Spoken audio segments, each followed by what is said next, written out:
નમસ્કાર, આપ જોઈ રહ્યા છો રફતાર ન્યૂઝ બુલેટિન. રફતાર ન્યૂઝ બુલેટિનમાં આપનું હાર્દિક સ્વાગત છે. જોઈએ આજના મહત્વના સમાચાર. ખેડા જિલ્લામાં રેડ એલર્ટ જાહેર થયું છે ત્યારે ગઈકાલથી જ સવારથી મેઘો મંડાણો છે. ત્યારે નડિયાદની બાજુમાં આવેલા ભૂમેલ ગામમાં પણ વરસાદી પાણી ભરાયા. આથી ગામ લોકોને અવરજવરમાં ભારે મુશ્કેલીનો સામનો કરવો પડે છે. તો આવો જોઈએ ભૂમેલ ગામના ભરાયેલા વરસાદી પાણીનો એક નજારો.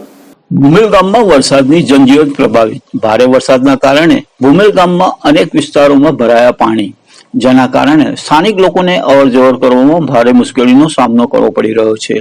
રસ્તાઓ પર પાણી ભરાતા વાહન ચાલકો અને રાહદારીઓને ખાસ સાવચેતી રાખવા અપીલ કરવામાં આવી છે. સૌને વિનંતી કરવામાં આવી છે કે બિનજરૂરી બહાર નીકળવાનું ટાળો.